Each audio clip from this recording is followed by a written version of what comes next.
अल्लाह रब्बुल इज़्ज़त के बाबरकत नाम से शुरू, जो रहमान और रहीम उन्हीं के साथ साथ खालिक, मालिक और राज़िक भी है। मैं हूं शेफ नाजिद और आप देख रहे हैं आपका अपना यूट्यूब चैनल सीगर साहब बाबू फूड। प्यारे दोस्तों, अल्लाह रब्बुल इज़्ज़त आपकी जान माल, कारोबार और रिज़्क में ढेर सारी नेमतें और बरकतें अता फरमाए और अल्लाह रब्बुल इज़्ज़त तमाम मुसीबतों और परेशानियों से दूर रखे। प्यारे दोस्तों, गर्मियों का मौसम है। इस मौसम में ज्यादातर ठंडा पीने का दिल करता है, तो क्यों ना कोल्ड ड्रिंक से कई गुना बेहतर केरी का शरबत बनाकर पिया जाए। तो आज मैं केरी का शरबत बनाने का मुकम्मल और आसान तरीका बताऊंगा, जिसे देखने के बाद आप भी अपने घर में केरी का शरबत बहुत आसानी के साथ बना सकेंगे। केरी का शरबत कैसे बनेगा, तरीकाकार क्या है, कौन कौन सी टिप्स एंड ट्रिक्स हैं। रेसिपी स्टार्ट करने से पहले जो दोस्त चैनल पर नए हैं या आपने अभी तक चैनल को सब्सक्राइब नहीं किया, चैनल को सब्सक्राइब कर लें, साथ ही साथ बेल वाले आइकॉन को प्रेस कर दें ताकि फ्यूचर में आने वाली तमाम रेसिपीज आपको बर वक्त मिलती रहें। तो आइए केरी का शरबत बनाना शुरू करते हैं।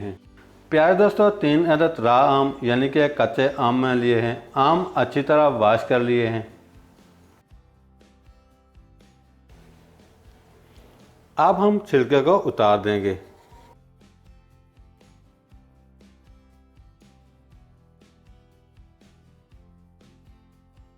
प्यारे दोस्तों, अल्लाह आपका भला करे। तीनों आम छिलका उतार कर रेडी कर लिए हैं। दूसरी साइड पे पैन चूल्हे पर चढ़ा लेंगे। तीनों आम छिलका उतारने के बाद पैन के अंदर शामिल कर देंगे।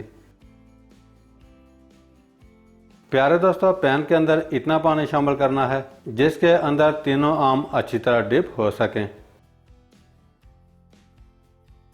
अब हम फ्लेम को ऑन करेंगे और आम अच्छी तरह बॉयल करके गला लेंगे। साथ ही साथ पैन को ढक्कन से कवर करेंगे। दूसरी साइड पर शरबत के अंदर डालने के लिए चाशनी तैयार करेंगे, जिसके लिए पैन चूल्हे पर चढ़ा लेंगे। अल्लाह आपका भला करे। पैन के अंदर 2 कप चीनी शामिल करेंगे। चीनी के अंदर 2 कप के करीब पानी शामिल कर देंगे।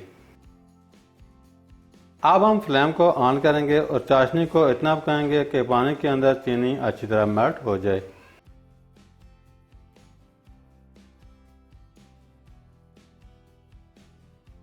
प्यारे दोस्तों, पानी के अंदर चीनी मेल्ट होने के बाद चाशनी को 1 से 2 मिनट मजीद पका लिया है।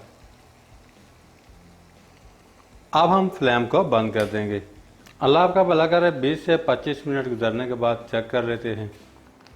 प्यारे दोस्तों, आम अच्छी तरह गल चुके हैं, आप देख सकते हैं।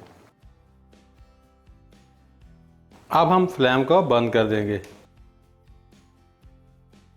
तीनों आम पानी के अंदर से निकाल लेंगे।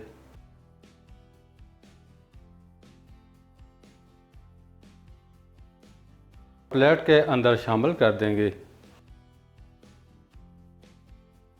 प्यारे दोस्तों, अब हम फोर्क स्पून और टेबल स्पून की मदद से आम का पल्प अलग कर लेंगे।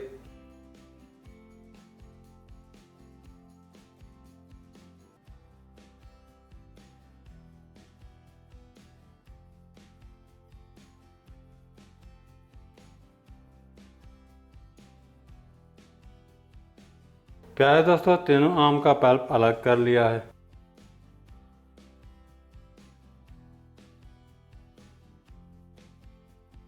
पल्प को अलग करने के बाद ब्लेंडर जार के अंदर शामिल कर देंगे।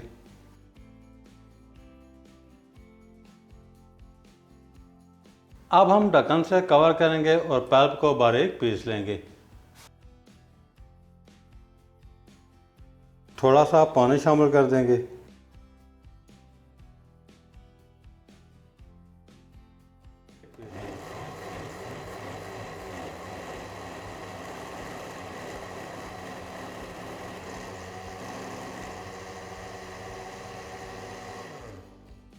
एक से 2 मिनट मशीन को चलाने के बाद ब्लेंडर जार मशीन के ऊपर से उतार लेंगे।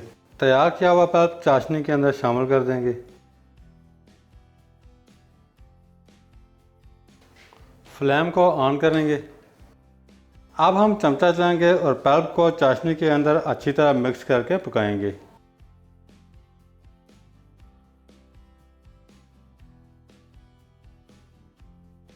हाफ टेबल स्पून काला नमक शामिल करेंगे।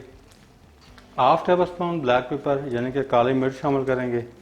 हाफ टेबल स्पून ज़ीरा पाउडर शामिल कर देंगे। अब हम अच्छी तरह मिक्स कर लेंगे।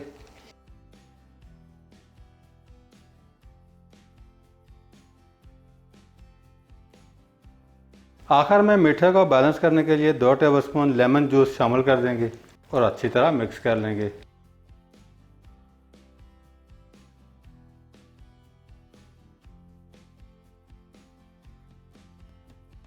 फ्लेम को बंद कर देंगे। चूल्हे से उतार लेंगे और ठंडा कर लेंगे। तैयार किया हुआ चाशनी और आम का पल्प अच्छी तरह ठंडा कर लेंगे।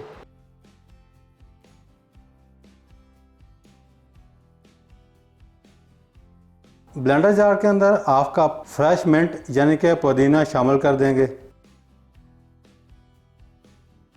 प्यारे दोस्तों, जितने गिलास शरबत के बनाने हैं इतना ही पानी ब्लेंडर जार के अंदर शामिल कर देना है। अब हम ढक्कन से कवर करेंगे।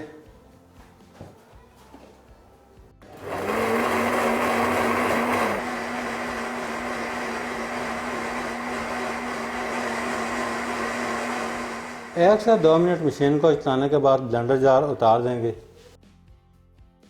तैयार किया हुआ आम का पल्प तकरीबन आधा गिलास के करीब गिलास के अंदर शामिल कर देंगे। 2 से 3 टेबलस्पून तुखम मलंगा शामिल कर देंगे। तैयार किया हुआ पुदीने का पानी गिलास के अंदर शामिल कर देंगे। अब हम चम्मच की मदद से अच्छी तरह मिक्स कर लेंगे।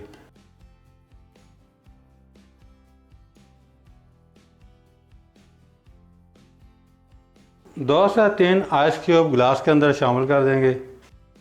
प्यारे दोस्तों, याद रहे कैरी और चाशनी का तैयार किया हुआ पल्प किसी भी शीशे के जार में डालकर आप 6 माह तक इजीली इस्तेमाल कर सकते हैं। प्यारे दोस्तों, अब आप ये तैयार किया हुआ कैरी का शरबत नौश फरमाकर गर्मी को दूर भगा सकते हैं। आज के लिए इतना ही। बहुत जल्द एक नई रेसिपी के साथ दोबारा हाजिर होंगे। तब तक के लिए अल्लाह हाफिज़।